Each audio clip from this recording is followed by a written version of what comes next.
إن الحمد لله نحمده ونستعينه ونستغفره ونعوذ بالله من شرور أنفسنا ومن سيئات أعمالنا من يهده الله فلا مضل له ومن يضلله فلا هادي له وأشهد أن لا إله إلا الله وحده لا شريك له وأشهد أن محمدا عبده ورسوله أما بعد فإن خير الحديث كتاب الله وخير الهدي هدي محمد صلى الله عليه وسلم وشر الأمور محدثاتها وكل محدثة بدعة وكل بدعة ضلالة وكل ضلالة في النار. أعوذ بالله السميع العليم من الشيطان الرجيم من همزه ونفخه ونفثه. بسم الله الرحمن الرحيم. رب اشرح لي صدري ويسر لي أمري واحلل عقدة من لساني يفقهوا قولي. بسم الله الرحمن الرحيم. إن الله وملائكته يصلون على النبي يا أيها الذين آمنوا صلوا عليه وسلموا تسليما. اللهم صل على محمد وعلى آل محمد كما صليت على إبراهيم وعلى آل إبراهيم إنك حميد مجيد. اللهم بارك على محمد وعلى آل محمد كما باركت على إبراهيم وعلى آل إبراهيم إنك حميد مجيد. آج انشاءاللہ تعالی اللہ تعالیٰ کا نام لے کر سورہ آل عمران میں آیت نمبر 26 سے شروع کریں گے. اور یہ آیت نمبر 26 جو ہے یہ عظیم موحدانہ دعا ہے جس میں اللہ تبارک و تعالیٰ کی توحید کا بیان ہے. بسم اللہ الرحمن الرحیم. قل اللہم مالک الملک. اے نبی صلی اللہ علیہ وسلم اپنے رب کے حضور یوں عرض کیجئے اے اللہ بادشاہی کے مالک. تؤتی الملک من تشاء.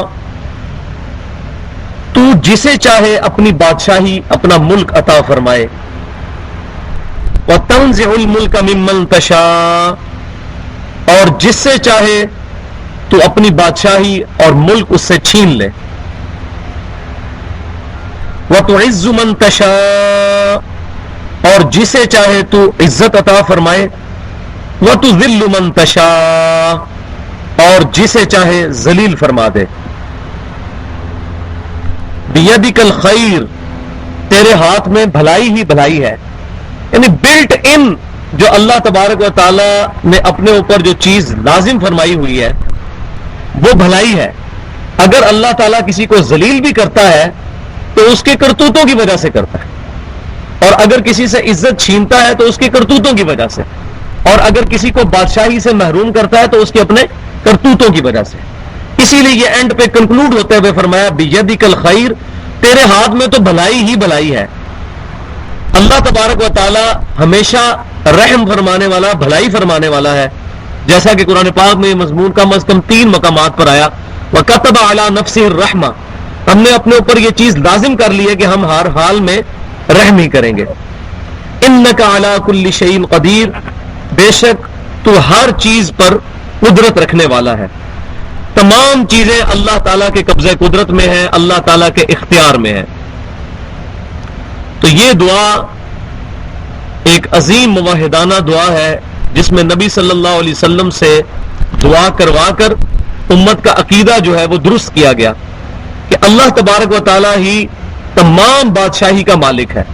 اگر دنیا میں کوئی بادشاہ موجود ہے چاہے وہ ظالم ہے, جابر ہے یا اچھا ہے, وہ اللہ تعالیٰ کی مرضی سے ہے. ایسا نہیں ہے کہ اللہ تعالیٰ سے دھوس سے نعوذ باللہ کسی نے ملک چھین کے تو دنیا پر قبضہ کیا ہوا ہے. دنیا میں جتنے بھی بادشاہ جو ہیں بدماشی مچائے ہوئے ہیں اللہ تبارک و تعالیٰ کی اجازت سے ایسا. اور یہ کیوں ہوتا ہے یہ آگے چل کے مضمون کھلے گا سورہ بنی اسرائیل میں کہ اللہ تبارک و تعالیٰ فرماتا ہے کہ جب امتوں میں بگاڑ پیدا ہوتا ہے اور امتیں اپنے انبیاء کرام علیہ السلام کی تعلیمات کو چھوڑ دیتی ہیں اور پروفٹس کی تعلیمات کے اگینسٹ شیطان کی پیروی شروع کر دیتی ہیں, تو سورہ بنی اسرائیل کے پہلے رکوع میں یہ مضمون آتا ہے کہ بنی اسرائیل کے لیے ہم نے یہ بات طے کر دی تھی کہ تم 2 دفعہ زمین میں فساد مچاؤ گے اور بڑی عظیم سرکشی کرو گے. اور جب تم نے وہ عذاب جب زمین کے اندر جو تم نے سارا فساد مچایا اس کے اگینسٹ جب ہمارا عذاب آیا تو ہم نے اپنے سخت لڑائی لڑنے والے بندے تم پر مسلط کر دیے جنہوں نے بیت المقدس کی اینٹ سے اینٹ بجا دی اور تمہارے چہروں کو بگاڑ دیا. یہ اللہ تعالیٰ فرما رہا ہے. کافروں کو فرما رہا ہے کہ ہم نے اپنے بندے کافروں کی شکل میں تم پر مسلط کیے، جنہوں نے بیت المقدس کی اینٹ سے اینٹ بجا دی، جو کہ پہلی امت مسلمہ جو تھی بنی اسرائیل اس کا قبلہ تھا، اور تمہارے چہرے بگاڑ دیے۔ تو بھائیو، میرا آج کا تجزیہ یہی ہے کہ اس وقت جو کچھ بھی عراق میں، فلسطین میں، افغانستان میں یا ایون پاکستان میں جو کچھ ہو رہا ہے، یہ اللہ تعالیٰ کا عذاب ہے ہم پر۔ ہم جتنی بھی کوشش کر لیں یہ عذاب ٹلنے کا نہیں جب تک کہ ہم رجوع الی القرآن نہیں کرتے۔ صحیح مسلم کی حدیث ہے، نبی صلی اللہ علیہ وسلم نے فرمایا کہ اللہ تعالیٰ اس کتاب کی وجہ سے امتوں کو اٹھائے گا، عزت دے گا، اور اس کتاب کی وجہ سے امتوں کو ذلیل کرے گا۔ ظاہر ہے جو کتاب کو چھوڑیں گے وہ ذلیل ہوں گے۔ اسی کو ڈاکٹر اقبال نے وہ جواب شکوہ میں بہت پیاری اللہ تبارک و تعالیٰ کی طرف سے جواب دیتے ہوئے انہوں نے یہ شعر کہا، وہ زمانے میں معزز تھے مسلمان ہو کر، اور تم خار ہوئے تارک قرآن ہو کر۔ یعنی صحابہ کرام علیہم رضوان زمانے میں عزت انہوں نے حاصل کی تھی قرآن کو پکڑنے کی وجہ سے، اور تمہاری جو ذلت مقدر ہو چکی ہے یہ قرآن پاک کو چھوڑنے کی وجہ سے، کیونکہ یہ قرآن اس روئے ارض پہ نبی صلی اللہ علیہ وسلم کا خلیفہ ہے۔ اب قیامت تک کسی پیغمبر نے آنا نہیں ہے، لہذا آپ صلی اللہ علیہ وسلم کے نائب کی حیثیت سے روئے ارض پہ جو کتاب موجود ہے وہ یہ قرآن ہے، اور جو اس سے منہ پھیرے گا اللہ تعالیٰ اس کو پھر ذلیل کرے گا۔ تو اللہ تبارک و تعالیٰ بیدک الخیر، اس کے ہاتھ میں خیر ہی خیر ہے، وہ کبھی نہیں چاہے گا کہ کسی کو ذلیل کرے، لیکن انسانوں کے اپنے کرتوت ایسے ہو جاتے ہیں کہ جس کی وجہ سے انسانوں کو پھر جھٹکے دیے جاتے ہیں۔ جیسا کہ جب کوئی مریض جو ہے اس کا مرض اس حد تک پہنچ جائے، اس کے کسی عضو میں کینسر پڑ جائے، تو پھر عضو بھی کاٹ دیا جاتا ہے، اور اسی لیے کبھی بیماریوں میں ٹیکہ بھی لگانا پڑتا ہے۔ اس وقت تو مریض کو تکلیف ہو رہی ہوتی ہے لیکن اس کے علاج کے لیے۔ لہذا اس وقت جو امت مسلمہ کی پٹائی ہو رہی ہے بیسیکلی ہمارے اپنے کرتوتوں کی وجہ سے ہے، کہ شاید اس پٹائی کی وجہ سے ہم اللہ کی طرف لوٹ آئیں۔ اور یہ مضمون میں قرآن میں کئی جگہ اللہ تبارک و تعالیٰ نے بیان فرمایا کہ ہم تمہیں تھوڑی سی تکلیف دیں گے، شاید تم ہماری طرف پلٹ آؤ۔ اور ہم نے دنیا میں دیکھا ہے کسی کے گھر میں کوئی جوان ڈیتھ ہو جائے تو لوگ نماز پڑھنا شروع کر دیتے ہیں، کسی کا بڑا بھائی یا بڑی بہن یا چھوٹا بھائی چھوٹی بہن یا والدہ فوت ہو جائیں تو اتنا شوق بندے کو بعض کار لگتا ہے کہ انسان رجوع الی اللہ کرتا ہے۔ تو اس دنیا میں جو تکالیف آتی ہیں، وَلَنَبْلُوَنَّكُمْ بِشَيْءٍ مِّنَ الْخَوْفِ وَالْجُوعِ وَنَقْصٍ مِّنَ الْأَمْوَالِ وَالْأَنفُسِ وَالثَّمَرَاتِ، ہم ضرور آزمائیں گے تمہیں دنیا میں تھوڑے سے خوف سے اور بھوک سے اور جانوں اور مال کے نقصان سے، اور پھر ہم یہ دیکھیں گے کہ کون بندہ جو ہے ہماری ان تکالیف کے اوپر صبر کرتا ہے۔ ان اللہ مع الصابرین، اللہ تعالیٰ صبر کرنے والوں کے ساتھ ہے۔ تولج اللیل فی النہار، اے اللہ تو ہی داخل کرتا ہے دن کو رات کو دن میں، لیل کہتے ہیں رات کو، تولج اللیل فی النہار، تو ہی داخل فرماتا ہے رات کو دن میں، وتولج النہار فی اللیل، اور تو ہی داخل فرماتا ہے دن کو رات میں۔ اب یہ چھوٹی بات ہے، یہ مضمون جا کے آگے کھلے گا سورہ ابراہیم میں کہ اللہ تبارک و تعالیٰ فرماتا ہے کہ بھلا سوچو تو صحیح، اگر ہم قیامت تک کے لیے تم پہ رات ہی قائم کر دیں تو کون ہے اللہ کے علاوہ جو دن لے کر آ سکے، اور اگر تم پر دن ہی مسلط کر دیا جائے تو کون ہے جو تمہارے لیے رات لے آئے کہ تم اس میں آرام کر سکو۔ تو یہ اللہ تبارک و تعالیٰ کی قدرت ہے کہ اس نے زمین کی اورینٹیشن کے اعتبار سے سورج کو اس طریقے سے پلیس کیا ہے کہ سورج بھی حرکت میں ہے، زمین میں بھی حرکت میں ہے، لیکن یہ ایسا زبردست نظام ہے کہ زمین جو ہے 24 گھنٹے کے اندر اپنے محور کے گرد چکر لگاتی ہے، جس کی وجہ سے دن اور رات کا سلسلہ مکمل ہوتا ہے۔ اور دنیا میں ایسی جگہ بھی ہیں جیسے قطب شمالی اور قطب جنوبی پہ اللہ تبارک و تعالیٰ نے اپنا ایسا امر جاری کیا ہے کہ وہ ایکویٹر سے دور ہونے کی وجہ سے بسا اوقات وہاں پر جو ہے وہ 6 مہینے کا دن، بلکہ اکثر اوقات یہی ہوتا ہے 6 مہینے کا دن اور 6 مہینے کی رات، اسی طریقے سے 5 مہینے کا دن 7 مہینے کی رات، اس طریقے سے اللہ تبارک و تعالیٰ نے سسٹم جو ہے وہ زمین پہ بھی ایسی جگہوں کو رکھا ہوا ہے۔ تو یہ اللہ تعالیٰ ہی ہے جو رات کو دن میں داخل کرتا ہے، دن کو رات میں داخل کرتا ہے۔ وَتُخْرِجُ الْحَيَّ مِنَ الْمَيِّتِ، اور اے اللہ تو ہی نکالتا ہے زندہ کو مردہ میں سے۔ ایکسکلوسیولی اللہ تعالیٰ کی یہ شان ہے کہ مردہ زمین بظاہر نظر آ رہی ہوتی ہے اور بارش آنے کی وجہ سے زمین میں بارش کا پانی جانے کی وجہ سے زمین زندہ ہو جاتی ہے. انڈا ہمیں بالکل مردہ شکل میں نظر آتا ہے لیکن اس کے اندر سے چوزا برآمد ہوتا ہے بالکل زندہ. یقین کریں یہ انبلیویبل ڈیٹا ہے. انسان کی عقل سے یہ چیزیں باہر ہیں کہ آخر کیسے ایک لیسدار مادہ چوزے کے اندر کنورٹ ہو جاتا ہے. اور ایک چوزا تو بنتا نہیں ہے, اربوں چوزے روزانہ بن رہے ہیں, چڑیوں کے, کووں کے, چیلوں کے, مرغیوں کے, مکھیوں کے, مچھروں کے, کروڑوں اربوں ایک ایک سپیشیز کے اربوں کھربوں انڈوں میں سے ان کے بچے نکل رہے ہیں. بظاہر انڈا مردہ نظر آ رہا ہے لیکن اس کے اندر سے اللہ تعالیٰ زندگی کو نکالتا ہے.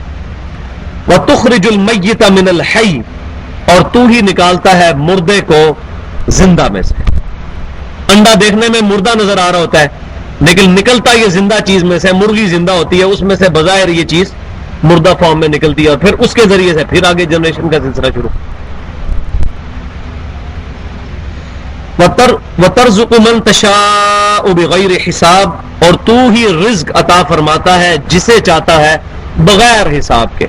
رزق کی ساری کنجیاں اللہ تعالیٰ کے قبضہ اختیار میں ہیں. کوئی شخص کسی کو رزق نہیں دے سکتا.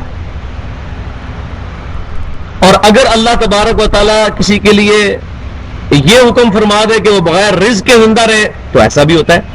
آپ دیکھتے ہیں کئی لوگ ہیں جو بستر مرگ پہ 2 مہینے تک پڑے رہتے ہیں, کوئی چیز کھاتے پیتے نہیں ہیں لیکن ان کی سانس چل رہی ہوتی ہے. حالانکہ صحت مند بندہ 2 دن نہ کھائے تو اس کی ہوش نہیں ٹھکانے رہتی. یہ 2005 کے زلزلے کے اندر وہ ایک عورت جو ہے وہ 60-70 دن تک بغیر کھائے پیے زندہ رہی تھی, دیوار کے نیچے آئی ہوئی تھی. تو اللہ تبارک و تعالیٰ جس کے لیے چاہے رزق اس کو عطا فرمائے اور بغیر رزق کے بھی اس کو زندہ رکھ سکتا ہے. فرشتے دیکھیں نا بغیر رزق کے زندہ ہے. حضرت عیسیٰ علیہ السلام پچھلے 2000 سال سے زندہ ہے اور آپ کی لائف بالکل اسٹیگنیشن کنڈیشن میں ہے. 33 سال کی عمر ہے. آج سے 2000 سال پہلے بھی 33 سال تھی تقریباً, آج بھی 33 سال ہے. اللہ تعالیٰ کا امر جاری ہے, بڑھتی ہی نہیں عمر. اور اسی حال میں وہ امت میں اتریں گے قریب قیامت میں. تو یہ اللہ تبارک و تعالیٰ کا کمال ہے کہ کسی بندے کی زندگی اس حالت میں اور اس پر وقت ہی نہیں گزر رہا. 33 سال کی عمر ہے, 33 سال کے ہی ہے وہ, جبکہ اس کے برعکس دنیا میں کتنی جنریشنز آ کے جا چکی ہیں. وَتَرْزُقُ مَن تَشَاءُ بِغَيْرِ حِسَاب, اور رزق عطا فرما دیتا ہے جسے چاہتا ہے بغیر حساب کے. لا يتخذ المؤمنون الكافرين اولیاء من دون المؤمنین, مت بنائیں ایمان والے لوگ کافروں کو اپنا قریبی دوست مومنوں کو چھوڑ کر. اس آیت کے اندر کیٹاگوریکلی یہ چیز مینشن ہوئی ہے کہ مسلمان کو یہ اجازت نہیں کہ وہ جگری دوستی کسی غیر مسلم کے ساتھ کرے, چاہے وہ یہودی ہے, عیسائی ہے, یا اسی طرح ہندو ہے یا بدھسٹ ہے. کوئی بھی کسی بھی اور مذہب کے ماننے والے کے ساتھ جگری دوستی نہیں کی جا سکتی. اس میں بسا اوقات ہمارے لوگ غلو کرتے ہیں, وہ کہتے ہیں بالکل بول چال ہی نہ کی جائے. تو ایسی بات نہیں ہے. اسلام نے کرسچنز یا جیوز یا ہندوؤں کے ساتھ بول چال سے یا رکھ رکھاؤ رکھنے سے منع نہیں فرمایا, جگری دوستی سے منع فرمایا. ویسے آپ دوستی رکھ سکتے ہیں, اکٹھے کھا بھی سکتے ہیں. سورہ المائدہ میں جا کر آئے گا کہ اہل کتاب کا کھانا پینا تمہارے لیے حلال کر دیا گیا اور ان کی عورتیں بھی تمہارے لیے حلال کر دی گئی. اس میں ایگزیجریشن نہیں ہونی چاہیے. صرف یہ کہا گیا کہ اپنا جگری یار نہ بناؤ. کیا مراد یہ کہ اپنا جو راز کی باتیں ہیں وہ کسی غیر مسلم کو مت بتاؤ. اس لیے ہمارے اٹامک انرجی کے اداروں میں بھی جب لوگ بھرتی ہوتے ہیں تو اس وقت باقاعدہ یہ چیز ایفیڈیوٹ لکھوایا جاتا ہے کہ ان میں سے کوئی قادیانی نہ ہو, کیونکہ قادیانیوں سے تو ہمیشہ خطرہ ہے کہ وہ مسلمانوں کا راز لیک کر سکتے ہیں کیونکہ وہ مسلمانوں کے دشمن ہیں. ظاہر ہے انہوں نے ایک جھوٹ پر مبنی نبوت کے اوپر کامل یقین کرتے ہوئے اتنا بڑا فتنہ 100 سال سے کھڑا کیا ہوا ہے. تو وہاں پر یہ چیز کروائی جاتی ہے اور یہ بالکل صحیح چیز ہے. لیکن یہود و نصارہ یا ہندوؤں کے ساتھ میل جول کرنے میں کوئی حرج نہیں ہے. وہ تو کیٹاگوریکل مینشن ہے, سورۃ البقرہ میں ہم پڑھ چکے ہیں وقولوا للناس حسنا، ہر انسان کے ساتھ حسن سلوک کے ساتھ بات کرو. کوئی بھی انسان ہے، یہ نہیں کہا مسلمان کے ساتھ، ہر انسان کے ساتھ جو بھی اس روئے ارض پہ انسان کی کیٹیگری کے اندر لائی کرتا ہے، ہیومن بینگ ہے، چاہے وہ کرسچن ہے، چاہے وہ جیو ہے، چاہے وہ ہندو ہے، چاہے بدھسٹ ہے، چاہے کوئی بھی ہے، اس کے ساتھ حسن سلوک کے ساتھ معاملہ رکھنا چاہیے. بد اخلاقی پہ نہیں اترنا چاہیے. البتہ جگری دوستی صرف مومنین کے ساتھ ہو سکتی ہے، اہل ایمان کے ساتھ ہو سکتی ہے. تو مت بنائے مومنین کافروں کو اللہ مومنین کو چھوڑ کر اپنا جگری دوست.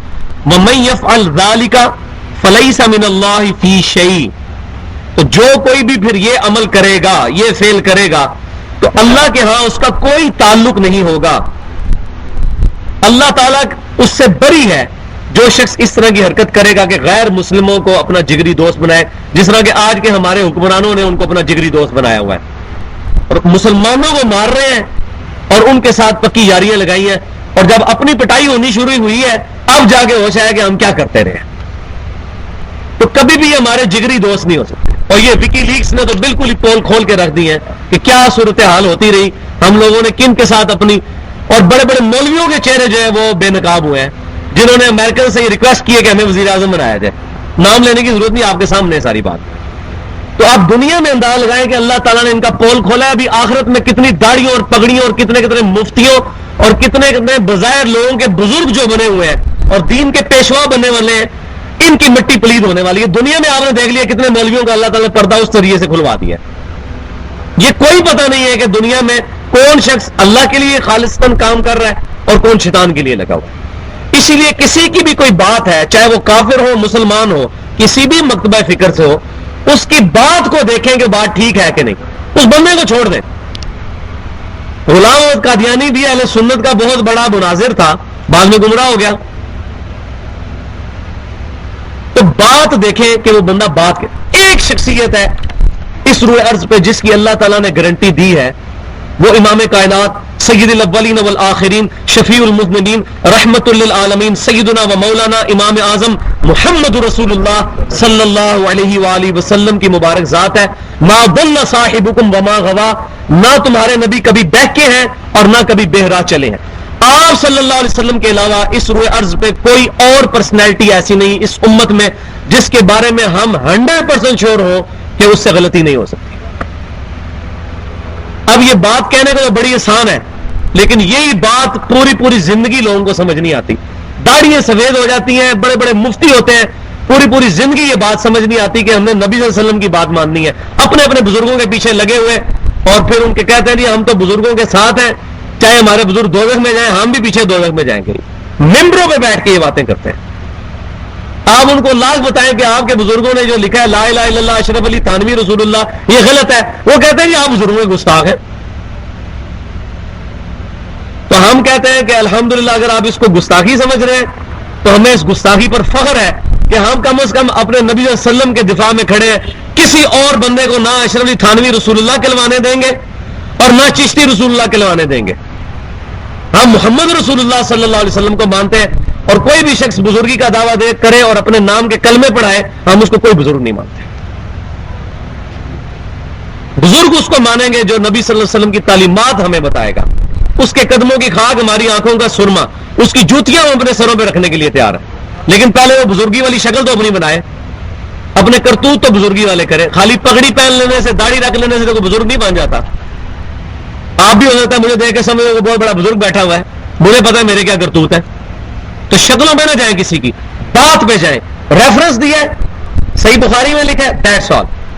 پھر میں نکل گیا، آپ نکل گیا، آپ نے خود چیک کیا اگر یہ چیز موجود ہے تو آپ نے نبی صلی اللہ علیہ وسلم کی بات ماننی ہے، میری بات نہیں ماننی.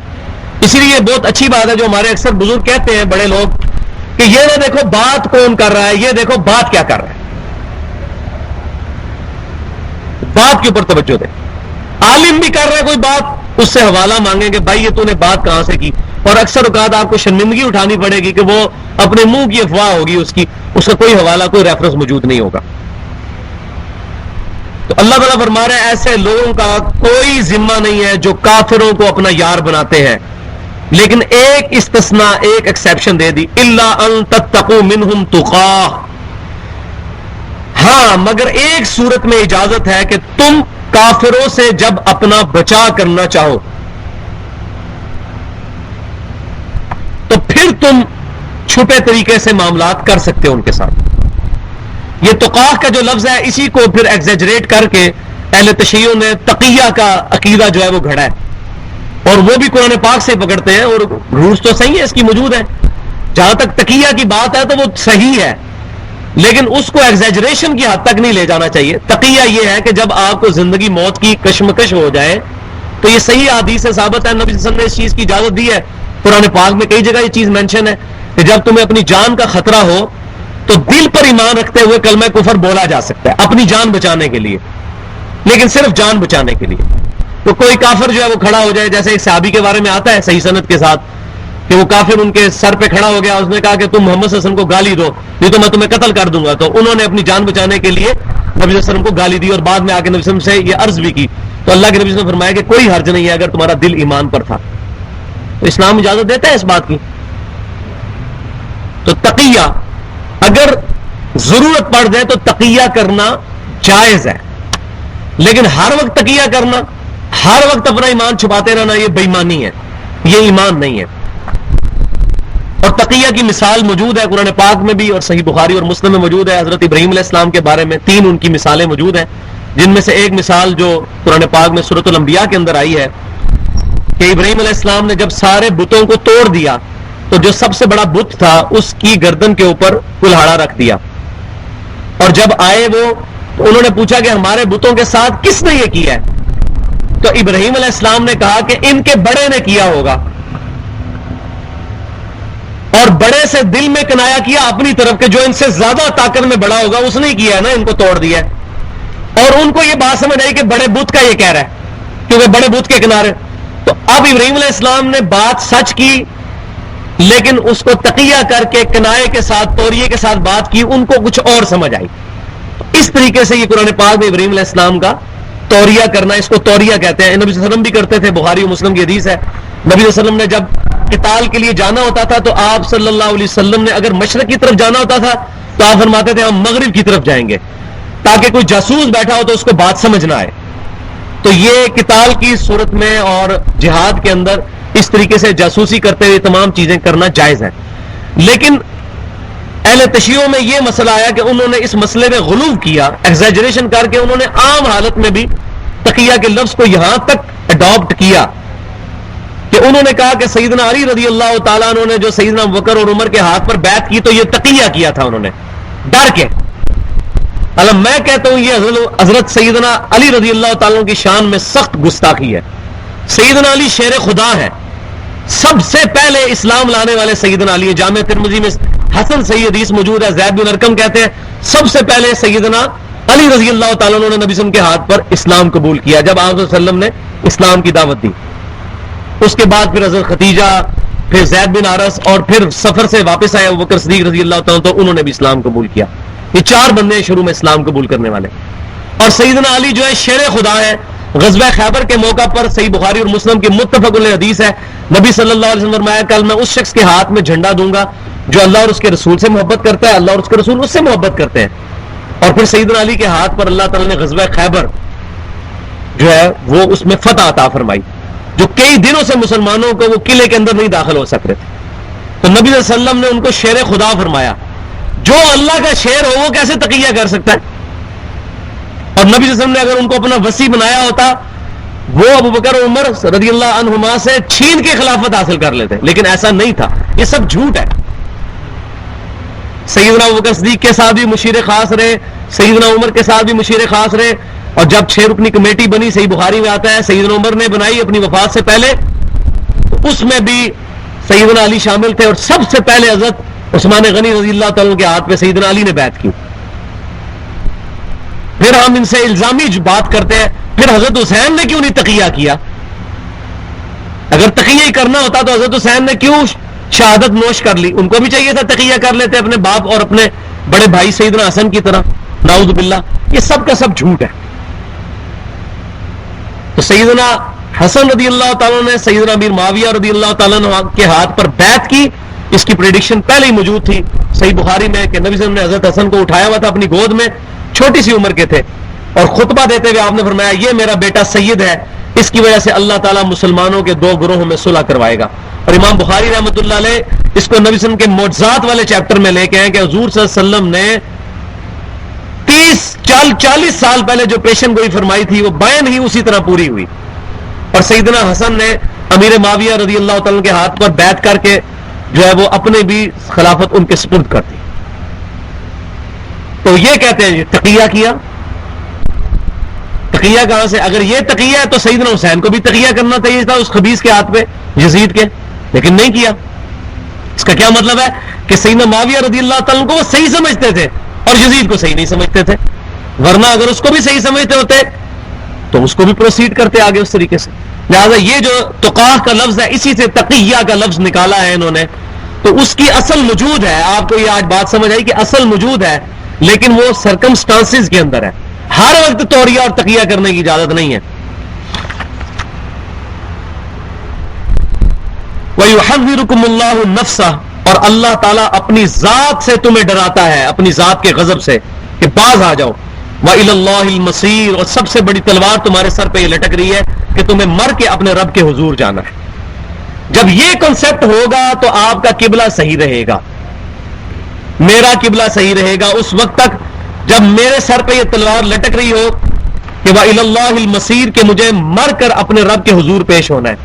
پھر انشاءاللہ تعالیٰ کبھی بھی انسان برائی کی طرف انٹینشنلی مائل نہیں ہو سکتا. کبھی نفس کی سستی کی وجہ سے ہو جائے الگ بات, اور اگر اللہ کی طرف رجوع کر دے اللہ تعالیٰ معاف فرمانے والا ہے, لیکن انٹینشنلی پوری ول کے ساتھ انسان برائی کی طرف مائل نہیں ہو سکتا, اور نہ نمازوں کو ضائع کر سکتا ہے اگر اس کا یہ کنسپٹ ہو. اور پھر یہ مضمون مزید کھل رہا ہے, قُلْ إِن تُخْفُوا مَا فِي صُدُورِكُمْ أَوْ تُبْدُوهُ يَعْلَمْهُ اللَّهُ, اے محبوب صلی اللہ علیہ وسلم تم فرماؤ, ان سے ارشاد فرما دو, ان تخفوا ما فی صدورکم, جو کچھ بھی تم اپنے سینوں میں چھپاتے ہو, او تبدوہ, یا ظاہر کرتے ہو اسے, یعلمہ اللہ, اللہ تعالیٰ اسے جانتا ہے. اللہ سے کوئی بات چھپی نہیں ہے. جب اللہ کے حضور جاؤ گے تم دل کے اندر بھی کوئی برائی ہوگی اللہ تعالیٰ تو بتا دے گا. اللہ تعالیٰ ان فرشتوں کے لکھی ہوئی چیزوں کا محتاج نہیں ہے. فرشتے تو ویسے بھی ظاہری اعمال کو کاپی کرتے ہیں. اگر کسی شخص نے ریاکاری کے ساتھ کوئی عمل کیا تو فرشتے تو اس کو 10/10 ہی لکھ رہے ہیں, ان کو تو نہیں پتا کہ اس کے دل میں کیا ہے. اللہ تعالیٰ اس کو 0 سے ملٹیپلائی کر دے گا قیامت والے دن. کئی حدیث آتی ہیں صحیح مسلم کے اندر, ایک سخی لایا جائے گا, ایک شہید اور ایک عالم لایا جائے گا, اس کی اتنی نیکیاں ہوں گی, لیکن اللہ تعالیٰ اس کو 0 سے ضرب دے دے گا کہ تمہیں سب کچھ اس لیے کیا کہ لوگ تجھے اچھا کہیں. تو ریاکاری دل کی کیفیت ہے. ہم کسی مسلمان کلمہ گو اہل قبلہ کو یہ نہیں کہتے ریاکار ہے, کسی نے تسبیح پکڑی ہوئی آدمی ہم کہہ رہی ہے دکھلاوا کر رہا ہے, ہم نہیں کہہ سکتے, اللہ کے سپرد. اسی طریقے سے کوئی بندہ بڑے خوشی خوشی نماز پڑھتا ہے, ہم نہیں کہہ سکتے دکھلاوے کے لیے کر رہے ہیں. کسی نے پگڑی باندھی ہوئی ہے, داڑھی رکھی ہے, شلوار ٹخنوں سے اوپر کی ہے, کسی پہ ہم حکم نہیں لگا سکتے, اللہ کے سپرد ہے, ہم اس نظام نہیں رکھیں گے. وَيَعْلَمُ مَا فِي السَّمَاوَاتِ وَمَا فِي الْأَرْضِ, اور اللہ کا علم کتنا کامل ہے کہ اللہ تعالیٰ جانتا ہے جو کچھ آسمانوں میں ہے, جو کچھ زمین کے اندر ہے, ہر چیز اللہ تعالیٰ کے علم میں ہے. واللہ علی کل شیء قدیر, اور اللہ تعالیٰ ہر چیز پر قادر ہے. اور یہ مضمون آگے چل کے کھلے گا سورۃ الانعام میں, اپنے کلائمیکس کو, ایپیکس کو پہنچے گا, جہاں اللہ تعالیٰ فرماتا ہے کہ اللہ تعالیٰ ہی جانتا ہے ہر خشکی کو اور ہر تری کو, اور زمین کی گہرائیوں میں کوئی دانہ نہیں پھوٹتا مگر اللہ کے علم سے, اور زمین میں اور سمندروں میں درختوں سے کوئی پتا نہیں گرتا مگر اللہ کے علم سے. اور اللہ کا علم اتنا کامل ہے کہ اللہ نے یہ ساری چیزیں پہلے ہی لوح محفوظ میں لکھ لی ہیں. اندازہ کریں, ہمارے صرف زمین میں جہلم کے اندر ہی ایک کونے میں اربوں بیجوں میں سے چیزیں نکل رہی ہیں. اللہ تعالیٰ ہمارے علم میں ہے جب بھی کوئی دانہ پھوٹتا ہے. دنیا میں کتنے پتے گرتے ہیں, پتے گرنا تو عام سا فعل ہے. خزاں کے موسم میں ایک درخت سے ہزاروں پتے جھڑتے ہیں, اور دنیا میں کھربوں درخت موجود ہے, اور پتا گرنا کوئی اتنا امپورٹنٹ چیز بھی نہیں ہے, گرتے ہی ہیں, کیا فرق پڑتا ہے. لیکن اللہ تعالیٰ ہمارا اس چیز کو بھی ہم نے کنٹرول کیا ہوا ہے. تو بھائیوں مجھے یہ بتاؤ کہ اگر پتا گرنا اللہ کی مرضی سے ہو رہا ہے تو ہمارا جو دل جل رہا ہے یہ ہماری وجہ سے چل رہا ہے. ہمارے گردے جو ہیں یہ تو اس سے بڑی چیز ہے. یہ 25 دفعہ روزانہ ڈیلیسس کرتے ہیں. ایک ڈیلیسس کی قیمت 4,000 روپے مارکیٹ میں. 1,00,000 روپے کا کام روزانہ گردے ہمارے کر رہے ہیں, ہم سے پوچھے بغیر خود بخود کر رہے ہیں. پھر بھی ہم دل میں سوچتے ہیں اللہ نے مجھے دیا ہی کیا ہے بھائی, 1,00,000 روپیہ روز کی تو یہ آپ کی کمائی ہے. 25 دفعہ ڈیلیسس کرتے ہیں گردے. 3 گھنٹے مشین پہ چڑھایا جاتا ہے بندے کو, تکلیف کے ساتھ انسان کا پیشاب الگ ہوتا ہے. ڈیلیسس سے 4,000 روپے دینا پڑتا ہے ایک ڈیلیسس. 25 دفعہ ڈیلیسس روزانہ کر رہے ہیں گردے. رات کو کھا پی کے سو جاتے ہیں, صبح اٹھ کے آرام سے پیشاب کر لیتے ہیں. کبھی ہم نے سوچا بھی نہیں ہے پیشاب کسی نے بنایا ہے, کسی کے بنانے سے بنا ہے. اس خوراک میں سے پیشاب الگ ہوا, خون الگ ہوا, جسم کا حصہ بنا. یہ ساری چیزیں کسی کے کرنے سے ہوئی ہیں. روزانہ 1,00,000 دفعہ ہر انسان کا دل دھڑکتا ہے. یہ خود بخود نہیں دھڑک رہا, کسی کے امر کی وجہ سے یہ دھڑک رہا ہے. واللہ علی کل شیء قدیر, اور اللہ تعالی ہر چیز پر قدرت رکھتا ہے. یہی کانٹے کی بات ہے. اور یہاں وہ وظیفہ بھی یاد کر لیں جو ہم نے صبح شام کے اذکار میں بھی ڈالا ہوا ہے, اور جادو ٹونے, وبائی امراض اور قدرتی حادثات سے بچنے کے جو سنت وظائف ہیں ہم ہر بھائیوں کو دیتے ہیں. درس کے بعد آپ لے لیجئے گا. اس میں ایک وظیفہ ہے 10 دفعہ لا الہ الا اللہ وحدہ لا شریک لہ لہ الملک ولہ الحمد وہو علی کل شیء قدیر. صبح 10 دفعہ, 10 دفعہ شام. نبی صلی اللہ علیہ وسلم نے فرمایا, سنن نبی داؤد کے اندر حدیث موجود ہے, جامع ترمذی کے اندر حدیث موجود ہے, جو شخص صبح 10 دفعہ یہ پڑھ لے, شام تک اللہ تعالیٰ کے قلعے کے اندر وہ ہوگا. اللہ تعالیٰ اس کی حفاظت فرمائے گا, شیطان سے, جن و انس سے, ہر چیز سے اللہ تعالیٰ اس کی حفاظت فرمانے والا. اور دیکھیں یہی باتیں ہو رہی ہیں جو بھی ڈسکس ہوئی ہیں. یہ جو پہلے ہوا تھا قل اللہم مالک الملک تؤتی الملک من تشاء, اس میں یہی ہے لا الہ الا اللہ وحدہ لا شریک لہ, اللہ کے علاوہ کوئی عبادت کے لائق نہیں, وہ اکیلا ہے معبود. لہ الملک, اسی کے لیے ہے ساری بادشاہی. ولہ الحمد, اور تمام تعریفیں اسی کے لیے خاص ہیں. وہو علی کل شیء قدیر, اور ہر چیز پر قادر. یہ ساری باتیں اس قرآن پاک میں سے ہی نکلی ہوئی ہیں. یہ احادیث کے جو وظائف ہیں جو صحیح بخاری اور مسلم اور جامع ترمذی ابو داؤد میں موجود ہے. یوم تجد کل نفس ما عملت من خیر محضرا, جس دن یعنی قیامت کے دن ہر نفس جو بھی نیک عمل کیا ہوگا اپنے سامنے حاضر پائے گی. یہ محضرہ, حاضر کا لفظ اردو میں بھی استعمال ہوتا ہے. ہر نیک عمل جو اس نے کیا ہے قیامت والے دن اللہ کے حضور سامنے وہ پائے گا. وما عملت من سوء, اور جو کچھ اس نے برائی کی تھی وہ بھی سامنے پائے گا. تو جب برائی سامنے آئے گی, برے اعمال سامنے آئیں گے, پھر کیا کہے گا؟ تودوا لو ان بینها وبینہ امدا بعیدا, اے کاش میرے اور میرے ان اعمال کے درمیان بہت بڑی مدت حائل ہو جاتی. کاش یہ میرے برے اعمال مجھ سے دور کر دیے جائیں. جب کرتوت سامنے نظر آئیں گے نا, سورہ بنی اسرائیل میں یہ مضمون چل کر کھلے گا کہ ہم ہر شخص کے نامہ اعمال اس کی گردن میں ہم نے لٹکا دیا ہے, اور قیامت والے دن وہ نامہ اعمال اس کے سامنے کریں گے اور کہیں گے پڑھ, آج اپنا حساب لگانے کو تو خود ہی کافی ہے. تو پھر انسان کہے کاش میرے نامہ اعمال اور میرے درمیان بہت زیادہ فاصلہ ہو جاتا. استغفر اللہ واتوب الیہ. ویحذرکم اللہ نفسا, پھر وہی بات آ رہی ہے, اللہ تعالیٰ تمہیں ڈراتا ہے اپنی ذات سے, بچ جاؤ, ڈر جاؤ اللہ سے. اور ادھر کیا جناب مشہور کیا, اللہ تعالیٰ بڑا معاف کرنے والا ہے. معاف کرنے والا ہے, لیکن یہ تمام چیزیں بیلنس ہیں. گرفت فرمانے والا بھی ہے, معاف کرنے والا بھی ہے.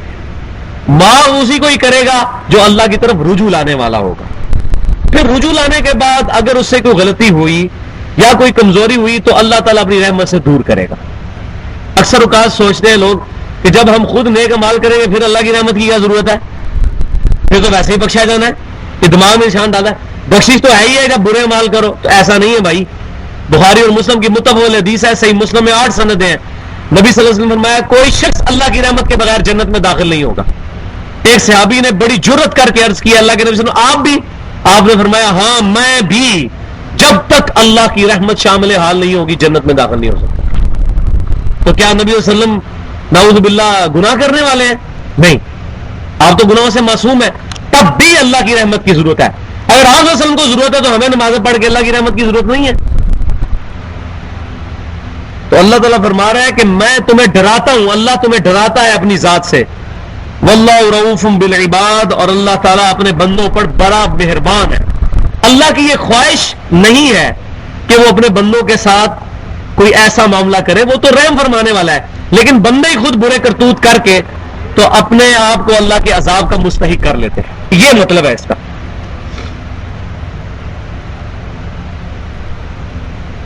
اب وہ آیت آ رہی ہے کہ اس پہ اگر میں گفتگو کروں تو آج کی باقی ساری گفتگو اسی پہ ہو سکتی ہے. اس وقت امت کا سب سے بڑا مسئلہ یہی ہے. قل ان کنتم تحبون اللہ فاتبعونی یحببکم اللہ. اے محبوب صلی اللہ علیہ وسلم، آپ اعلان فرما دیجئے اس بات کا کہ اگر تم اللہ سے محبت کرتے ہو، فاتبعونی یحببکم اللہ، تو پھر میری یعنی نبی صلی اللہ علیہ وسلم کی اتباع کرو، پھر اللہ تم سے محبت کرے گا. وَيَغْفِرْ لَكُمْ ذُنُوبَكُمْ، اور ایسی محبت کرے گا کہ تمہارے گناہوں کو بھی معاف کر دے گا. واللہ غفور رحیم، اور اللہ تعالی کوئی شک ہی نہیں اس بات میں، بخشنے والا نہایت مہربان ہے. لیکن کس کے لیے ہے؟ جو نبی صلی اللہ علیہ وسلم کی اتباع کرے گا. جو نبی صلی اللہ علیہ وسلم کی مخالفت کرے گا اس کے لیے کوئی نہیں ہے، اس کی تو شامت ہوگی قیامت والے دن. تو اس آیت کے اندر بیسیکلی تو اللہ تبارک و تعالیٰ نے جیوز کا رد کیا. یہ مضمون سورۃ النساء میں جا کے کھلے گا کہ جیوز یہ کہتے تھے، یہودی، کہ ہم اللہ سے محبت کرتے ہیں، کیا ہوا اگر محمد کو نہیں مانتے صلی اللہ علیہ وسلم؟ ان کو ماننا کوئی ضروری ہے؟ ہم تو اللہ کے بڑے لاڈلے، بڑے چہیتے ہیں. پھر اللہ تبارک و تعالیٰ نے سورۃ النساء میں چل کر 6 سپارے کہ پہلے صفحے پر بھی میں نے پہلے بھی 5-6 درس پہلے بھی وہ آیات ریپیٹ کی تھی کہ اللہ تبارک و تعالیٰ نے وہ مضمون کھول کر بیان فرمایا کہ جو لوگ اللہ اور اس کے رسولوں میں فرق کرتے ہیں، یا ہم اللہ کو مانیں گے رسولوں کو نہیں مانیں گے، یا ایک رسول کو مانیں گے دوسرے کو رسول نہیں مانیں گے، اللہ تعالیٰ فرماتا ہے یہ کٹر کافر ہے جو کہتے ہیں ہم اللہ کو مانیں گے رسول کو نہیں مانیں گے. اور یہاں بھی وہ مضمون بیان ہو رہا ہے کہ اے محبوب صلی اللہ علیہ وسلم تم فرماؤ کہ اگر تم اللہ سے محبت کرتے ہو فاتبعونی، پھر میری اتباع کرو. نبی صلی اللہ علیہ وسلم کی اتباع ہی کرائیٹیریا ہے، کسوٹی ہے اللہ تعالیٰ کی محبت کا. اور پھر ون وے ٹریفک نہیں چلے گی. ہم لا کہتے ہیں ہمیں اللہ سے محبت ہے، مزہ تب ہے جب اللہ کے مجھے محبت ہے. تو اللہ ہمارے اگر تم اللہ سے محبت کرتے ہو پھر نبی صلی اللہ علیہ وسلم کی اتباع کرو، یحببکم اللہ، پھر اللہ تم سے محبت کرے گا. اصل ڈگری تو یہ ہے، میں لا کہتا ہوں مجھے اللہ سے محبت ہے، کیا فرق پڑتا ہے؟ جب اللہ فرمائے گا نا کہ میں تجھ سے محبت کرتا ہوں پھر فرق پڑے گا. تو اللہ کا ہمارا وہ کب ہوگا؟ جب نبی صلی اللہ علیہ وسلم کی اتباع کی جائے گی، پھر اللہ محبت کرے گا اور محبت کا حق ادا کرے گا. وَيَغْفِرْ لَكُمْ ذُنُوبَكُمْ، اور تمہارے گناہوں کو معاف کر دے گا. واللہ غفور رحیم، اور اللہ تعالیٰ معاف فرمانے والا، رحم فرمانے والا ہے. اب اتباع کو بھی سمجھیں. اتباع کیا ہے؟ ایک لفظ استعمال ہوا ہے اطاعت کا، اطیعوا اللہ و اطیعوا الرسول، اللہ کی اطاعت کرو رسول کی اطاعت کرو صلی اللہ علیہ وسلم. اللہ تبارک و تعالیٰ کی اطاعت کیا ہے؟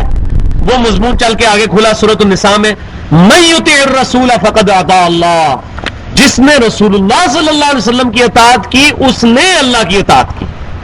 کیونکہ اللہ تعالیٰ مجسم شکل میں پریکٹیکلی تو ہمارے سامنے موجود نہیں ہے. اللہ تبارک و تعالیٰ نے اپنے احکامات کو دنیا میں اسٹیبلش کرنے کے لیے، انسانوں کو سمجھانے کے لیے پروفٹس کو بھیجا ہے. تو پروفٹ اللہ کے بہاف پر چیزیں سمجھاتا ہے امتوں کو. تو نبی صلی اللہ علیہ وسلم کی اطاعت اللہ کی اطاعت ہے. من یطع الرسول فقد اطاع اللہ. اور ایک دوسرا لفظ یہاں پر استعمال ہوا ہے، یہ اس سے بھی سپرلیٹو ڈگری ہے، اتباع.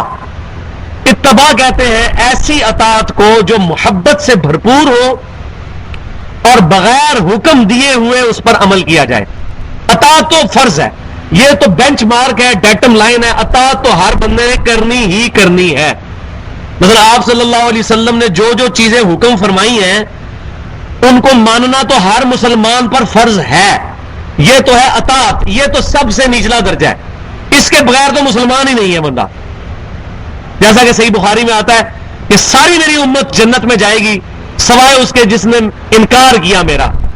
تو پوچھا جی آپ کا انکار کس نے کیا؟ فرمایا جس نے میری اطاعت کی اس نے میرا اقرار کیا، اور جس نے میری نافرمانی کی اس نے میرا انکار کیا. تو اطاعت تو فرض ہے. لیکن اطاعت سے بھی ایک اوپر لیول کی ڈگری ہے، وہ ہے اتباع۔ اتباع یہ ہوتی ہے کہ نبی صلی اللہ علیہ وسلم حکم فرمائیں یا نہ فرمائیں، بس آپ صلی اللہ علیہ وسلم نے جو کیا آنکھیں بند کر کے وہ کرنا شروع کر دیا جائے، اس کو کہتے ہیں اتباع۔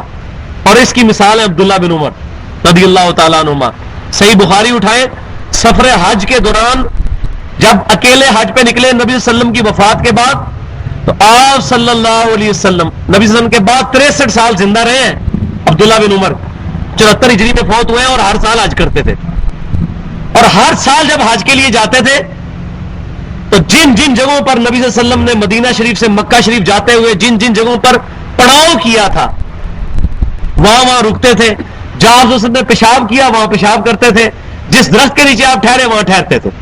اب یہ کوئی دین کا حصہ تو نہیں ہے، ورنہ تو یہ حج کے فرائض میں شامل ہوتا، ہر مسلمان کو وہاں سے جانا پڑتا۔ جو چیزیں ہیں صفا مروہ کی صحیح یا جمرات پہ جانا، وقوف عرفہ، یہ تمام چیزیں، مینا میں رکنا، یہ تمام چیزیں تو ہیں، لیکن یہ والی چیزیں تو نہیں ہیں۔ تو عبداللہ بن عمر یہ بھی کرتے تھے۔ اس کو کہتے ہیں اتباع، یعنی محبت ایسی غالب ہو جائے کہ نبی صلی اللہ علیہ وسلم نے جو کیا ہے وہ کرنا ہے۔ یہ صحیح سند کے ساتھ موجود ہے۔ ایک صحابی صرف نبی صلی اللہ علیہ وسلم کو ایک دفعہ ملنے کے لیے آپ صلی اللہ علیہ وسلم کے بٹن کھلے ہوئے تھے، گرمی میں بیٹھے تھے، آپ صلی اللہ علیہ وسلم بٹن کھولے ہوئے تھے، انہوں نے پھر پوری زندگی بٹن نہیں بند کیے۔ انہوں نے کہا میں نے نبی صلی اللہ علیہ وسلم کو اس حال میں دیکھا ہے، حالانکہ آپ نے کہاں فرمایا تھا بٹن کھولو۔ تو یہ ہے اتباع۔ ہم تو اس لیول پہ لوگوں کو دیکھنا چاہتے ہیں، اللہ تعالیٰ کی اپنے بندوں سے یہ خواہش ہے۔ لہٰذا اس چکر میں پڑھنے کی ضرورت نہیں ہے کہ ننگے سر نماز ہوتی ہے کہ نہیں ہوتی، اس چکر میں تو وہ پڑھے کہ جو بندہ کام چور ہے، اور جو اتباع کرنے والا ہے وہ تو دیکھے گا نبی صلی اللہ علیہ وسلم تو پگڑی باندھتے تھے، میں پگڑی بھی باندھوں گا، نبی صلی اللہ علیہ وسلم ٹوپی استعمال کرتے تھے، میں ٹوپی استعمال کروں گا۔ آپ صلی اللہ علیہ وسلم سے ایک رکعت بھی ننگے سر نماز پڑھنا کبھی بھی ثابت نہیں ہے آپ صلی اللہ علیہ وسلم سے۔ جب اللہ نے آپ کو وسعت دی تو کبھی ایسا نہیں ہوا۔ ہاں یہ ہے کہ آپ صلی اللہ علیہ وسلم کا جب کپڑے ہی نہیں تھے صرف تیمم میں بھی نماز آپ نے پڑھی ہے، لیکن ہماری حالت تو وہ نہیں ہے نا۔ اگر کسی کی آج بھی غربت یہ ہو جائے کہ صرف تیمم ہو، بے شک وہ ٹوپی نہ پہنے، قمیض بھی نہ پہنے، لیکن نبی صلی اللہ علیہ وسلم پر جب یہ وسعت اور آپ کا آخری عمل جو ہے وہ سب کو منسوخ کرتا ہے۔ صحیح بخاری میں آپ کا آخری خطبہ موجود ہے، جس کے بعد حضرت عائشہ کہتی ہے نبی صلی اللہ علیہ وسلم کبھی ممبر پہ نہیں چڑھے، اپنی وفات سے 3 دن پہلے آپ نے خطبہ دیا جب لشکر اسامہ کو آپ نے روانہ کیا، تو نبی صلی اللہ علیہ وسلم سیدنا علی اور سیدنا فضل بن عباس کے سہارے سے مسجد میں تشریف لائے۔ حضرت عائشہ کہتی ہیں وہ آج بھی منظر میری آنکھوں کے سامنے ہے کہ آپ صلی اللہ علیہ وسلم کمزوری کی وجہ سے چل نہیں پا رہے تھے، اور آپ صلی اللہ علیہ وسلم کے مبارک پاؤں کی وجہ سے زمین پہ 2 لکیریں پڑ رہی تھی، اور آپ صلی اللہ علیہ وسلم نے کالی پگڑی اپنے سر پہ پہنی ہوئی تھی، اور پھر آپ صلی اللہ علیہ وسلم نے اپنا خطبہ آخری اشاعت فرمایا۔ حضرت عائشہ کہتی ہیں اس کے بعد آپ صلی اللہ علیہ وسلم کبھی بھی ممبر پہ نہیں چڑھ سکے، یہ آپ کا آخری عمل تھا کہ آپ نے کالی رنگ کی پگڑی پہنی ہوئی تھی۔ المسند الحاکم میں صحیح سند کے ساتھ موجود ہے، سعد بن ابی وقاص اشرف مبشرہ میں سے نبی صلی اللہ علیہ وسلم کے رشتے میں ماموں لگتے ہیں۔ آپ صلی اللہ علیہ وسلم کے سامنے سعد بن ابی وقاص آئے، انہوں نے سفید پگڑی پہنی ہوئی تھی، تو انہوں نے شملہ نہیں چھوڑا ہوا تھا، یہ جو شملہ اس کو کہتے ہیں یہ میں نے ادھر چھوڑا ہوا جو، تو شملہ انہوں نے نہیں چھوڑا ہوا تھا، تو نبی صلی اللہ علیہ وآلہ وسلم نے پگڑی کھول کے وہ سفید پگڑی اپنے ہاتھوں سے ان کو باندھی، پھر آپ صلی اللہ علیہ وسلم نے 4 انگلی کے برابر شملہ ان کا چھوڑا اور فرمایا ساتھ اس طرح پگڑی باندھا کرو، بڑی خوبصورت لگتی ہے۔ تو یہ آپ صلی اللہ علیہ وسلم کی تربیت تھی نا، آپ نے اپنے مبارک ہاتھوں سے سفید کلر کی پگڑی سعد بن ابی وقاص اشرف مبشرہ کو باندھی۔ تو یہ آپ صلی اللہ علیہ وسلم کی اتباع۔ تو آج تو بھائی جی لالے پڑے ہوئے ہیں اطاعت کے بھی، اور لوگ جو ہے نبی صلی اللہ علیہ وسلم سے رشتہ توڑ کے اپنے مولویوں اپنے بزرگوں کے ساتھ جوڑ رہے ہیں، فلانے کے پیچھے لگ جاؤ، فلانے کے پیچھے لگ جاؤ، فلانے کا جب یہ نہیں ہو جائے گا اس وقت تک تمہارا یہ نہیں ہوگا۔ کتنا ظلم ہے۔ اور صحیح بخاری میں حدیث ہے، امام کائنات صلی اللہ علیہ وسلم نے فرمایا محمد فرق بین الناس، محمد صلی اللہ علیہ وسلم حق اور باطل میں فرق ہے۔ اور آج نبی صلی اللہ علیہ وسلم کو جو ہے وہ سائڈ پہ کر کے تو بیچ میں لا کے بزرگ کھڑے کر دیے ہوئے ہیں، اور جی یہ بھی تو وہی بتاتے ہیں جو نبی صلی اللہ علیہ وسلم بتاتے ہیں، اور جب بتایا جائے کہ نبی صلی اللہ علیہ وسلم تو کچھ اور فرما کے گئے ہیں اور آپ کے بزرگ کچھ اور کہہ کے گئے ہیں، حدیثیں بھی دکھا دی جائیں کہ بخاری میں نماز کا طریقہ یہ لکھا ہے، پھر الٹا کہنے اتنے بڑے بزرگ پاگل تھے، پھر بزرگوں کو ڈیفینڈ کرنے پہ آ جاتے ہیں۔ یہ کتنا بڑا ظلم ہے. اور جی بیک میں ہمارا یہ عقیدہ ہے کہ نبی صلی اللہ علیہ وسلم ہی کی تعلیمات وہ بتا رہے ہیں, تو یہ ہر چیز بیک میں چلی گئی. اللہ بھی بیک میں چلا گیا, رسول اللہ بھی بیک میں چلے گئے.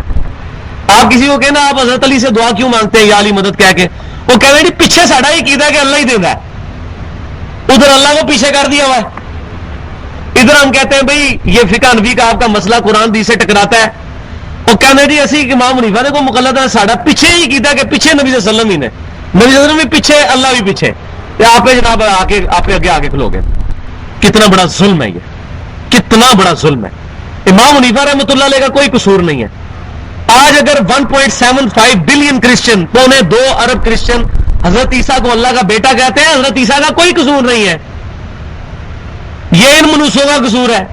اسی طریقے سے امام حنیفہ رحمۃ اللہ علیہ پہ جو لوگ جھوٹی تہمت اور جھوٹی فقہ ان کے ساتھ منسوب کر کے بخاری اور مسلم کی حدیثوں کا مذاق اڑا رہے ہیں, ٹھیک ہے, تو امام حنیفہ کا کوئی قصور نہیں ہے. انہوں نے تو فرمایا میری کوئی بات بھی قرآن حدیث کے خلاف ہو اس کو چھوڑ دو, اور مفتی کا کوئی فتویٰ اس وقت تک قبول نہ کرو جب تک میرے قول کے ساتھ وہ قرآن حدیث سے دلیل نہ پیش کرے. وہ تو اپنی قبر انہوں نے بھاری ہونے سے بچا لی ہے. کسی بھی شریف آدمی کو یہی بات کرنی چاہیے جو شریف آدمی ہو, اور امام حنیفہ شریف آدمی تھے, اسی لیے نے یہ بات کی. جو شریف آدمی نہیں ہوگا وہ کہے گا جی میرے پیچھے چلو, میں جو کہہ رہا ہوں حق ہے. ہاں ایک شخص ایسا ہے جو یہ کہہ سکتا ہے, اس کو اللہ نے اختیار دیا, وہ امام کائنات صلی اللہ علیہ وسلم کی مبارک ذات, کیونکہ وہ غلطی نہیں کر سکتے. آپ کے علاوہ ہر بندے سے غلطی ہو سکتی ہے. تو یہ اتباع کا بھی میں نے بتا دیا. اور اب یہاں پر یہ بات بھی سمجھ لیں, اتباع کا سب سے بڑا تقاضا کیا ہے. یہ تقاضا آج میں آپ کے سامنے رکھنے لگا ہوں. اتباع کا سب سے بڑا تقاضا یہ ہے کہ جس درد کے لیے نبی صلی اللہ علیہ وسلم نے اپنی مبارک زندگی گزاری, وہی درد ہمارے دلوں میں پیدا ہو جائے. آپ جو دنیا میں کس لیے آئے تھے؟ کیا اس لیے آئے تھے کہ ہم 12 ربیع الاول کو میلاد منا لیں, یا آپ صلی اللہ علیہ وسلم کی تعریف میں نعتیں پڑھ لیں؟ بالکل جائز ہے نعت پڑھنا. اصل مقصد کیا تھا؟ آپ دنیا میں اللہ کا تعارف کروانے کے لیے آئے, اور جاتے ہوئے بھی آپ صلی اللہ علیہ وسلم نے حجۃ الوداع کے موقع پر صحیح مسلم میں کتاب الحج چیپٹر میں ایک پورا باب ہے جس کی ہیڈنگ ہے, آج توفیق ہو نا کسی کو صحیح مسلم کھول کے یہ پڑھے, 8 صفحوں کی حدیث ہے جس کی ہیڈنگ ہے نبی صلی اللہ علیہ وسلم کے حج کا بیان. اور اس حدیث کے راوی ہیں امام باقر رحمۃ اللہ علیہ, امام جعفر کے والد. امام باقر بیٹے ہیں امام زین العابدین کے, امام زین العابدین امام حسین کے, امام حسین سیدنا علی کے. امام باقر کہتے ہیں جابر بن عبداللہ کے پاس میں گیا, وہ بوڑھے ہو چکے تھے, اور نبی صلی اللہ علیہ وسلم کی وفات کے 60 سال بعد کی یہ بات ہے. بوڑھے اور نابینا ہو چکے ہوئے تھے, اور میں نے جا کر تعارف کروایا کہ میرا نام محمد بن علی بن حسین ہے. امام باقر کا نام تھا محمد بن علی بن حسین بن علی. علی بن حسین امام زین العابدین کا نام ہے, ان کے بیٹے تھے. تو امام جابر بن عبداللہ رضی اللہ تعالیٰ عنہ جید صحابی ہیں, سب سے زیادہ حدیثیں روایت کرنے والے صحابہ میں یہ شامل ہیں. 7 صحابہ ہیں سب سے زیادہ حدیثیں روایت کرنے والے, ان میں جابر بن عبداللہ بھی ہیں. ان کو جب پتا چلا کہ امام باقر ہیں تو انہوں نے نابینا ہو چکے تھے, انہوں نے کہا بیٹا میرے قریب آؤ. قریب آئے, انہوں نے سب سے پہلے امام باقر کے یہ بٹن سامنے کے کھولے, یہ صحیح مسلم کے الفاظ ہیں, میں کوئی سٹوری نہیں کوئی سنا رہا آپ کو, اور پھر اپنا ہاتھ رکھا سینے پہ ان کے ایسے کر کے, اور پھر ان سے پیار کرنا شروع کیا اور کہا کہ تم میرے نبی کی اولاد ہو, امام باقر سے. پھر انہوں نے کہا چچا جان یہ بتائیے کہ آپ نبی وسلم کی صحبت میں اتنا عرصہ رہے ہیں, مجھے نبی وسلم کی کوئی باتیں سنائیں. پھر انہوں نے حدیث شروع کی ہے, اتنی لمبی حدیث, ایسا نقشہ کھینچا ہے کہ بندہ اس زمانے میں پہنچ جاتا ہے. اس میں انہوں نے نبی وسلم کے حج کا بھی بیان کیا. پھر حج کے موقع پہ جو آپ وسلم نے حجۃ الوداع پہ خطبہ دیا ہے وہ صحیح مسلم میں موجود ہے. اس خطبے میں جابر بن عبداللہ رضی اللہ تعالیٰ عنہ کہتے ہیں کہ نبی صلی اللہ علیہ وسلم نے فرمایا کہ دیکھنا میرے بعد کافر نہ ہو جانا کہ ایک دوسرے کی گردنیں مارنے لگو. میں اپنے بعد تم میں وہ چیز چھوڑ کر جا رہا ہوں کہ اگر تم نے اس کو مضبوطی سے پکڑ لیا تم کبھی گمراہ نہیں ہوگے, اور وہ اللہ کی کتاب ہے, وہ اللہ کی کتاب ہے, وہ اللہ کی کتاب ہے. اور پھر جابر بن عبداللہ رضی اللہ تعالیٰ عنہ کہتے ہیں کہ نبی صلی اللہ علیہ وسلم نے فرمایا کہ اب جو یہاں پر موجود ہے وہ یہ پیغام اس تک پہنچا دے جو یہاں موجود نہیں. یہ تمہاری رسپانسبلٹی ہے. پھر آپ صلی اللہ علیہ وسلم فرمایا کہ کیا میں نے اپنے رب کا پیغام تم تک پہنچا دیا؟ تو تمام صحابہ کرام علیہم رضوان نے بیک زبان کہا کہ اللہ کے نبی صلی اللہ علیہ وسلم آپ نے پیغام پہنچا دیا، بلکہ پہنچانے کا حق ادا کر دیا، نصیحت کا حق ادا کر دیا. پھر آپ صلی اللہ علیہ وسلم نے آسمان کی طرف یوں شہادت کی انگلی بلند کی، اور آپ نے ایک دفعہ اوپر بلند کی اور پھر نیچے، اور فرمایا اے اللہ گواہ رہنا. 3 دفعہ آپ نے یوں کیا، اے اللہ گواہ رہنا، اے اللہ گواہ رہنا، اے اللہ گواہ رہنا. یہ لوگ مان رہے ہیں کہ میں نے تیری دعوت پہنچا دی. اور پھر آپ نے فرمایا اب تمہاری رسپانسبلٹی ہے یہ بات پہنچانا. تو ہم نبی صلی اللہ علیہ وسلم کی بہاف پہ ہماری رسپانسبلٹی ہے کہ ہر انسان تک جو اس روئے عرض پہ موجود ہے اس دعوت کو پہنچانے کی کوشش کریں. لیکن ہم تو اپنے محلے میں، اپنے گھر میں، اپنے ماں باپ کو دعوت نہیں دے سک رہے، حق بات نہیں بلند کر سک رہے. لوگ کیا کہیں گے؟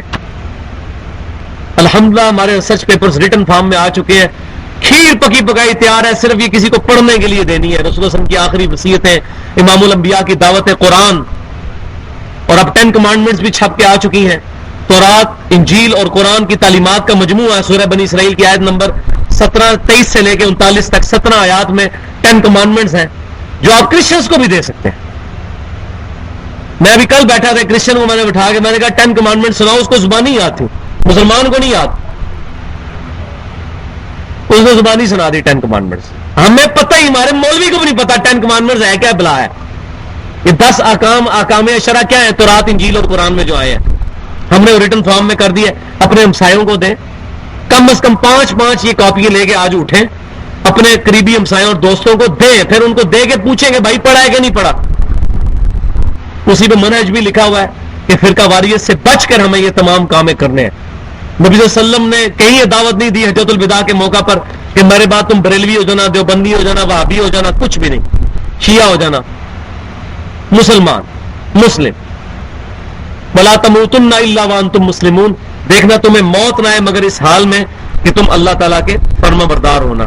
تو یہ نبی صلی اللہ علیہ وسلم کی اتباع اور اطاعت کا سب سے بڑا تقاضا ہے.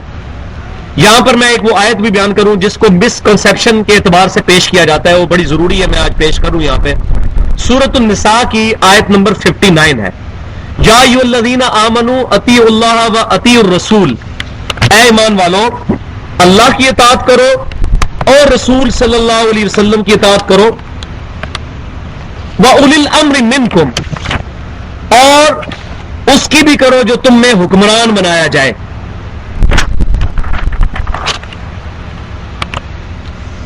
اس آیت سے وہ اولو الامر ہر بندہ بنا ہوا ہے.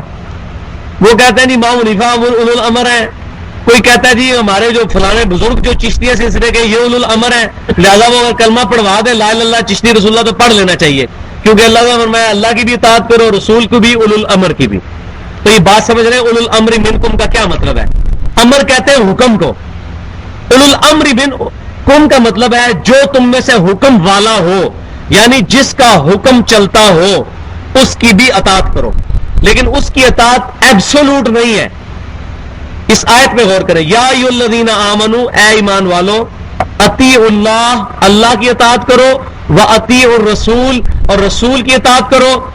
آگے یہ نہیں آیا واطیعوا اولو الامر، نہیں، اطیعوا اللہ واطیعوا الرسول، ایبسولوٹ دو ہی ہیں، اللہ کی اطاعت، رسول کی اطاعت.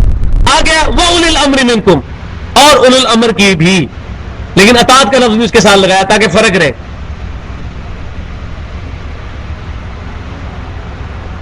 اور پھر اوپن لائسنس نہیں، خلیفۃ المسلمین کی اطاعت واجب ہے لیکن اوپن لائسنس نہیں ہے، اختلاف کر سکتے ہیں. ساتھ ہی فرما دیا اسی آیت میں فَإِن تَنَازَعْتُمْ فِي شَيْءٍ، اگر تمہارا جھگڑا ہو جائے آپس میں، فَرُدُّوا إِلَى اللَّهِ وَالرَّسُولِ، تو اپنے جھگڑے کو پلٹاؤ اللہ اور اس کے رسول کی طرف. اب اولو الامر کا نام ہی بیچ میں نکال دیا، لیکن ادھر بھی مولویوں نے خود گھسایا ہوا ہے. یہ تقلید واجب ہے، ایبسولوٹ اطاعت اللہ اور اس کے رسول کی، اور حکمران کی، خلیفۃ المسلمین کی اطاعت ہے، لیکن وہ بھی ایبسولوٹ نہیں. فَإِن تَنَازَعْتُمْ فِي شَيْءٍ، اگر تمہارا جھگڑا ہو جائے کسی معاملے میں، فردوہ الی اللہ والرسول، اپنے جھگڑے کو پلٹاؤ اللہ اور اس کے رسول کی طرف، ان کنتم تؤمنون باللہ والیوم الآخر، اگر تم اللہ پر اور یوم آخرت پر ایمان رکھتے ہو تو. یہ بے ایمان کو نہیں کہا جا رہا، بے ایمان نہیں اللہ رسول سے فیصلہ کرے گا. بے ایمان کبھی بھی بخاری مسلم کھول کے نہیں دیکھے گا نماز میں کیا طریقہ کیا لکھا ہوا ہے، وہ نہ بے ایمان مولوی کھولنے دے گا اور نہ اس کا ماننے والا کھولنے دے گا، کیونکہ وہ تلا ہوا بے ایمانی پہ. ایمانداری ہوگی تو کھول کے کہا لاؤ جی بخاری پڑھو کیا لکھا ہے، ہم مانتے ہیں صحیح حدیث کو. ان کنتم تؤمنون باللہ والیوم الآخر، اگر تم ایمان رکھتے ہو اللہ پر اور یوم آخرت پر، ذالک خیر، اسی میں تمہاری خیریت ہے، واحسن تأویلا، اور یہی اسی کا انجام اچھا ہونے والا ہے. کیا اچھا ہونے والا ہے؟ کہ جب جھگڑا ہو اللہ رسول سے فیصلہ کراؤ. تو اولو الامر کی اطاعت ایبسولوٹ نہیں ہے، ریلیٹو ہے، وہ ہر حکمران کی ہے. اور صحابہ کرام میں کئی جھگڑے ہوتے تھے، پھر حدیث سے فیصلہ کیا جاتا تھا. مثال کے طور پر صحیح بخاری اور مسلم میں آتا ہے جب سیدنا عمر رضی اللہ تعالیٰ عنہ شام کی طرف گئے تو وہاں پتا چلا کہ وبا پھیل چکی ہے طاعون کی، تو حضرت عمر نے کہا ہم وہاں نہیں جائیں گے. صحابہ کرام نے کہا اے امیر المومنین یہ کیا آپ اللہ کی تقدیر سے بھاگ رہے ہیں؟ اگر آپ کو یہ یقین ہے کہ موت آنی ہے تو پھر وہاں جانے سے طاعون کا مرض آپ پہ اثر نہیں کر سکتا. اگر موت نہیں وہاں لکھی اور اگر لکھی یہاں بھی طاعون آ جائے گا. تو حضرت عمر نے یہ نہیں فرمایا کہ مجھے لازم پکڑ لو، میں خلیفہ راشد ہوں، میں جو بات کر رہا ہوں صحیح ہے. تو جھگڑا ہو گیا حضرت عمر کے ساتھ. دیکھیں امیر المؤمنین، جامعہ ترمذی میں صحیح حدیث ہے، میرے بعد کوئی نبی ہوتا تو سیدنا عمر ہوتے. اور سنن ابی داؤد ترمذی میں حدیث ہے علیکم بسنتی وسنت الخلفاء الراشدین المہدیین، تم پر میری سنت اور میرے خلفاء راشدین کی سنت لازم ہے.